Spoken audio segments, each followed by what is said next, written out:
বলুন আপনি, আপনার যে কি অভিযোগ আপনি বলুন। আমি একজন দৃষ্টিহীন প্রতিবন্ধী। তা প্রতিবন্ধী যে সরকারি যে সারা ভারতবর্ষের প্রধানমন্ত্রী দিচ্ছেন, সেটা হচ্ছে দৃষ্টিহীন প্রতিবন্ধী বা প্রতিবন্ধী গ্রুপ যারা অন্তর্দয় কার্ড পায়। 2024 সাল 22শে জুলাই সুপ্রিম কোর্টের অর্ডার প্রতিটা প্রতিবন্ধীদেরকে অন্তর্দয় কার্ড AYY দিতে বাধ্য। আমাদের এই রাজ্য সরকার, আজকে আমি 6 মাস 8 মাস হয়ে গেল, 6 থেকে 8 মাস ওভারকাম করে গেছে, আমার অন্তর্দয় কার্ড হয়নি।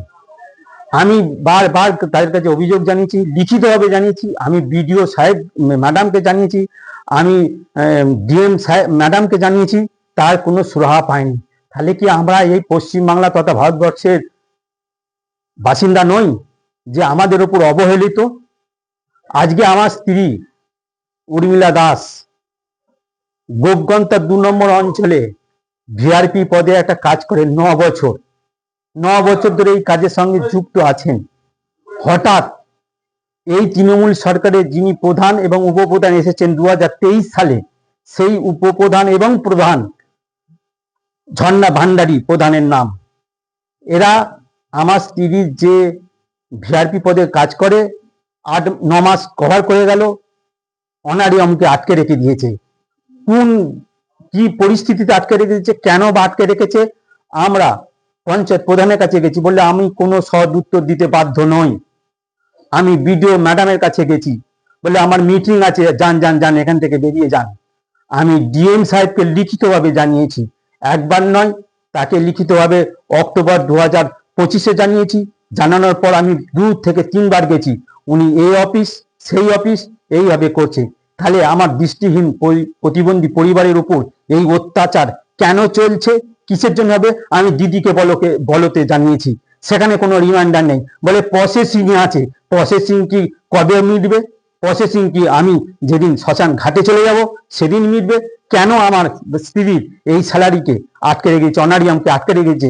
এর সদ উত্তর আমি যতদিন না পাবো, আমি বলে দিচ্ছি আজকে এই দাঁড়িয়ে, এই 2026-এ যত দূর যেতে হয় যাব, 2026-এ এই তৃণমূল সরকার যেন চলে যায় চলে যায় চলে যায়। আমি এই আবেদন আমি লিখিতভাবে বহু জনাকে জানিয়েছি, আমার তো সদুত্তর দিচ্ছে না। আমি অনেক মিডিয়াকে জানিয়েছি, মিডিয়ার একটাই প্রশ্ন, একটাই কথা, যে এখন এসআইআর চলছে, এসআইআর জন্য কি সমস্ত খাওয়া দাওয়া বন্ধ হয়ে গেছে, অফিসিয়ালি কাজকর্ম বন্ধ হয়ে গেছে? তাহলে সবাই তালা মেরে বাড়িতে বসে যাক। ভিডিও থেকে শুরু করে ডিএম থেকে শুরু করে এবং আমার মিডিয়া যা সংস্থাকে আমি জানিয়েছি, আমি নাম করছি না, আমি 4 থেকে 5টা মিডিয়া সংস্থাকে জানিয়েছি। তাহলে কি আমি টাকা দিতে পারবো না তাদেরকে? আমি এই প্রশ্নটা করেছিলাম।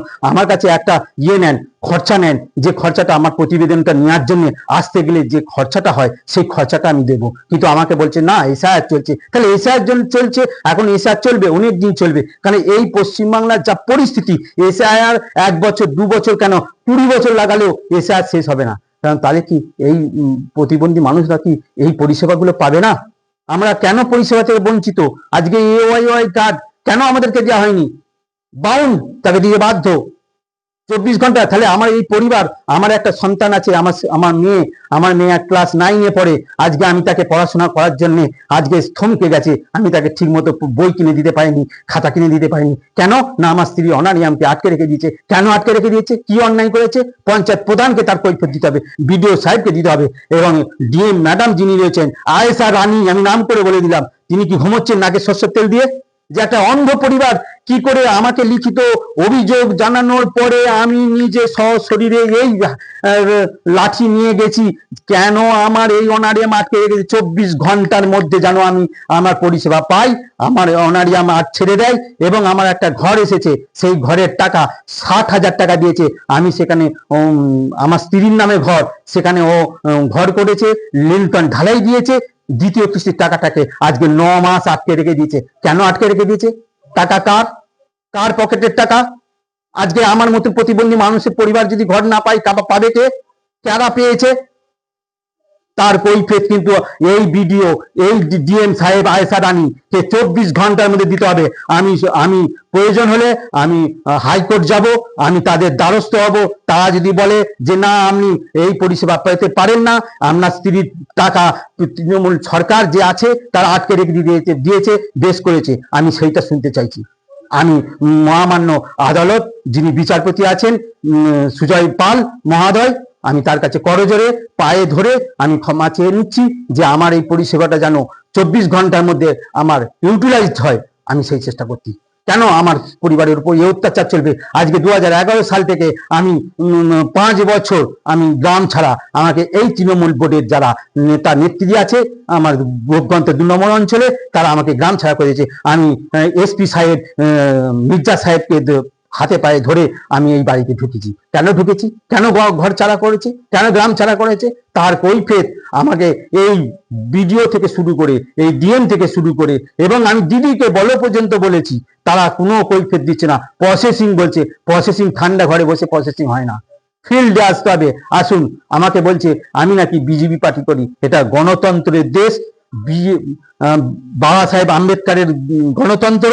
তাহলে আমি কি রাজনীতি পার্টিতে করব কি করব না, আমি কি খাবো আমি কাল খাবো না, আমি তার কৈফিয়ত কিন্তু এই যে বোর্ড চলছে, এই সরকার চলছে, আমি তাকে কৈফিয়ত দিতে পারবো না বা আমি দেবো না। গণতন্ত্র এটা বলেনি, আমাকে বলে দিতে হবে যে আমি কি পার্টি করব, আমি কি পার্টিতে করব না, আমি কি খাবো কাল খাবো না। তাহলে আমি যদি সেটাই হয়, আমাকে বলছে বিজেপি পার্টি করে, হ্যাঁ আমি বিজেপি পার্টি করি। তাহলে বিজেপি যখন পার্টি করি, তাহলে আমার এই অনারিয়ামটাকে কেন আমার স্ত্রী আটকে দেওয়া হলো?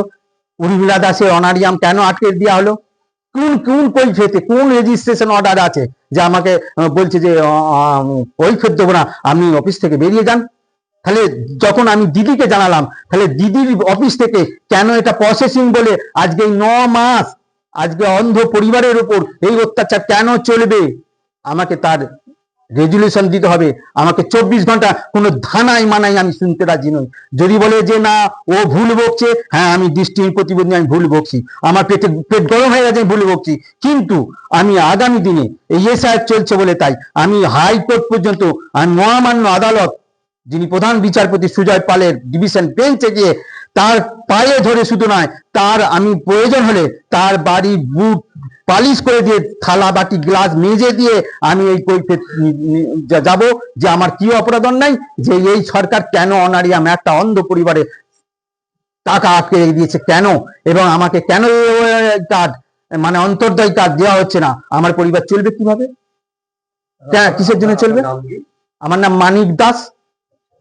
আর বলুন, নেবেন আর কি নেবেন?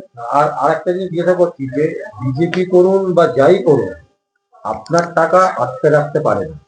তো এইখানে কি তৃণমূলের যারা নেতা নেত্রীরা আছেন বা ভোট চালাচ্ছেন এই এলাকাতে, তারাই কি টাকাটা আটকে রাখছে নাকি এটা? না, এটা আমি বলে দিচ্ছি, এটা বিডিও ম্যাডাম মানে শতরূপা দাস, ওনার এজলাসে টাকাটা আটকে আছে, আর ঘরের টাকাটা আটকে আছে ব্যাংকে। এখানে স্টেট ব্যাংকের ব্রাঞ্চ অফিস আছে, সেই ব্যাংক ম্যানেজার কাছে আমি গিয়েছিলাম, আমাকে বললে যেটা হোল্ড করা হয়েছে, টাকাটাকে হোল্ড করে রেখেছে। যতক্ষণ না বিডিও ম্যাডাম আমাকে দিচ্ছে, সিগন্যাল দিচ্ছে, ততক্ষণ পর্যন্ত আমি এই টাকা ছাড়বো না। অসংখ্য ধন্যবাদ। আমরা অবশ্যই আমাদের এই সংবাদ মাধ্যমে আমরা অবশ্যই এটা তুলে ধরবো, এবং আপনার যে মানে কাতর যে আহ্বান, এবং যেভাবে আপনি কলকাতা হাইকোর্টের বিচারপতিকে আপনি বলছেন, এটা আমরা চেষ্টা করব বিচারপতির কাছে, প্রধান বিচারপতির কাছে আমাদের এই সংবাদ পৌঁছে দিতে, এবং তিনি যাতে আপনার দিকে দৃষ্টি আকর্ষণ করেন সেদিকে আমরা। আমি আর 1 মিনিট বলি, আমার যে এই বাড়িটাতে আছি, এই বাড়ি আমার নয়, আমার প্রয়াত হয়ে গেছেন আমার দাদার বাড়ি, আমাকে এখানে থাকতে দিয়েছেন। আমার পুরাতন বাড়ি ওখানে, যেখানে ঘর হয়েছে, যে সরকারি ঘর এসেছে সেখানে ঘর করেছি আমি। আপনারা প্রয়োজন হলে সেটা দৃষ্টি আকর্ষণ করতে পারেন বা ছবি নিয়ে যেতে পারেন আমার কিভাবে আমি অবস্থায় আছি। 200 বছরের বাড়িতে আমি বাস করি, প্রচুর ভাবে জল পড়ে, যে বাড়ি থাকতে পারে না, আমার ওই সন্তানকে নিয়ে আমি জল পড়ে আমি এক কোণে জলের সহ্য করে আমি চুপ করে বসে থাকি। সেই রাত কাটিয়ে দিন কাটিয়ে আমি এই বাড়িতে দাদা প্রয়াত হয়ে গেছে, তার পরিবারকে বলেছে হ্যাঁ তোমার ঘর হয়ে গেলে কিন্তু ছেড়ে দিতে হবে। আমি সেই আশ্বাস পেয়ে আমি এখানে এসেছি। আমার এই বাড়িটা নয়, আমার বাড়ি এই পাশেই আছে। আমি দেখুন 200 বছরের বাড়ি, এই রাধাকান্তপুর গ্রাম অর্থাৎ গোপগন্ত 2 নম্বর অঞ্চলে। এখানে কোনো বাড়ি ছিল না, সেই বাড়ি আমি আজকে ভেঙে ভগ্নদশা হয়ে গেছে, ভেঙে চলে যাচ্ছে। আমি একটা ঘর পেয়েছি, সেই ঘরে লিঙ্কন ঢালাই দিয়েছি। তারপরেও এই প্রধান, এই উপপ্রধান, এই গোপগন্ত 2 নম্বর অঞ্চলে এত ক্রিমিনালেরা, এই ক্রিমিনালের যেন জায়গা যেন আগামী 26 সালে না হয়। তারা আজ ঘরের অন্ধ পরিবারের ঘরটা কিভাবে টাকাটাকে আটকে রেখেছে। আমরা ব্যাংকে গেছি, ব্যাংক ম্যানেজার বললো হোল্ড করা আছে, তাহলে টাকাটা হোল্ড করে রেখে দিয়েছে। কেন হোল্ড করেছে? বিডিও ম্যাডামের কাছে গেছি, আমার ঘরটা কেন হোল্ড করে রেখেছে, কেন দেবেন না? বলে আপনার কথা উত্তর দিতে রাজি নয়, আমার মিটিং আছে। তাহলে বিডিও ম্যাডাম শতরূপা দাস এখানে পার্টির মিটিং করতে এসেছে? উনি WBSS অফিসার, উনি চাকরি করতে আসেননি, এখানে তৃণমূলের পার্টির মিটিং করতে এসেছে। আমি এই প্রশ্ন তাকে করেছিলাম, আমি তাহলে এখানে পার্টি মিটিং করতে এসেছেন, আপনি WBSS অফিসার, আপনি চাকরি করতে আসেননি? 8 বছর থাকবে তো এই চাকরিটা? আমি আয়েশা রানী, যিনি ডিএম ম্যাডাম, আমি তার কাছে এই প্রশ্ন করেছিলাম, তাকে দেখতে পাইনি, তার অফিসের দরজাতে এই কথাটা বলে এসেছিলাম। 60 বছর চাকরি করবেন তো? আমি একটা অন্ধ দৃষ্টিহীন প্রতিবন্ধী মানুষ, আমার রেজিস্ট্রেশন, আমি সরকারকে ট্যাক্স দিই, আছে আমার কাছে, আমি রেজিস্ট্রেশন, আমি UDID, আমি সদস্য।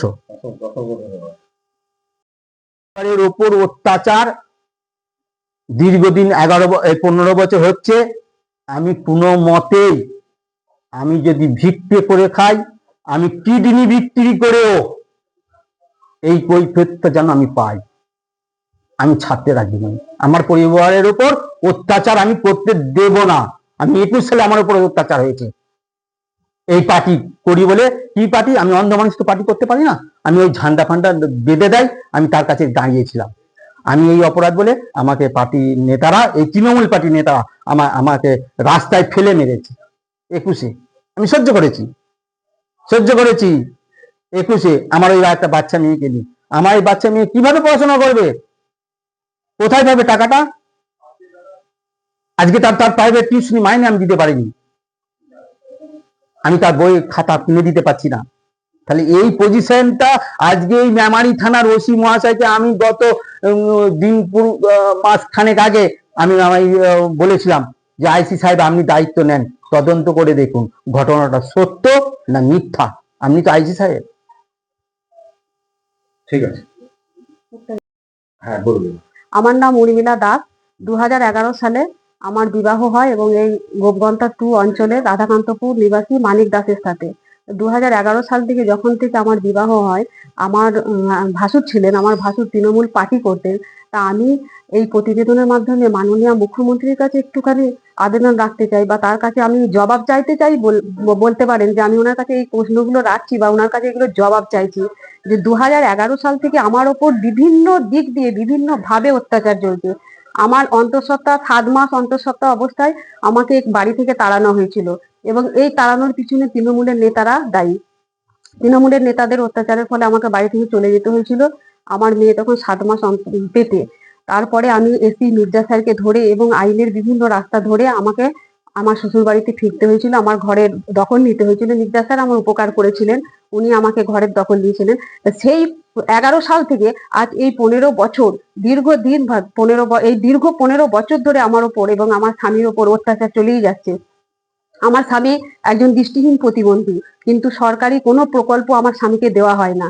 যেটুকু প্রকল্প আমি পাই আমাকে লড়াই করে বিভিন্ন দপ্তরে গিয়ে লড়াই করে আদায় করতে হয়। কেন মাননীয় মুখ্যমন্ত্রী, আমি কি অন্যায় অপরাধ করেছি যে আমার ওপর এইসব, আমার স্বামী এবং আমার ওপর এই অন্যায় অত্যাচার চলছে?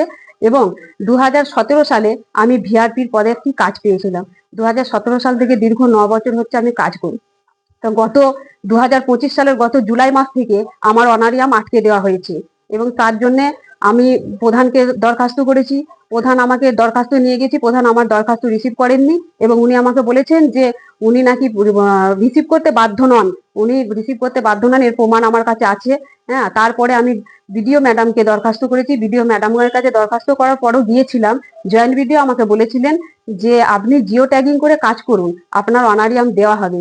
আমি জিও ট্যাগিং করে কাজ করেছি, জিও ট্যাগিং করে কাজ করার পরও যখন অনারিয়াম এলো আমাকে অনারিয়াম দেওয়া হয়নি।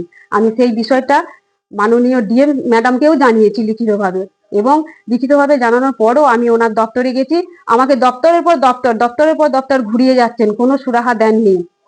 আমি দিদিকে বলতে ফোন করে আমার ঘর, আমি একটা ঘর পেয়েছিলাম 2024 সালে, আমি একটা সরকারি ঘর পেয়েছি। সেই ঘরের প্রথম কিস্তির টাকা 60,000 টাকা দেওয়া হয়েছে, আমি লিউটন পর্যন্ত করেছি।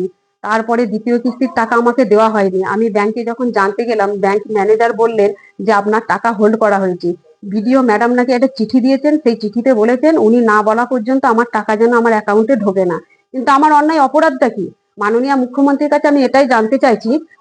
কিছুক্ষণ আগে আমার স্বামী প্রতিবেদন দিয়েছেন যে বিজেপি পার্টি করে। তা আমি মাননীয় মুখ্যমন্ত্রীকে বলি, আমি 2011 সাল থেকে যখন বিয়ে হয়ে এখানে এসেছিলাম তখন কি আমি ওই গাড়ির মাথায় বা কোনো পার্টির ঝান্ডা বেঁধে এসেছিলাম? মাননীয় মুখ্যমন্ত্রী আমাকে দেখাতে পারবেন যে আমি কোনো পার্টির ঝান্ডা বেঁধে এখানে ঢুকেছিলাম? আমি তো কোনো রাজনীতিতে ছিলাম না, আমার স্বামীও কোনো রাজনীতিতে ছিল না, কিন্তু তারপরেও আমার উপর অনেক অত্যাচার হয়েছে। এটা আমি মাননীয় মুখ্যমন্ত্রীকে লিখিতভাবে জানিয়েছিলাম, কোনো রিপ্লাই আসেনি।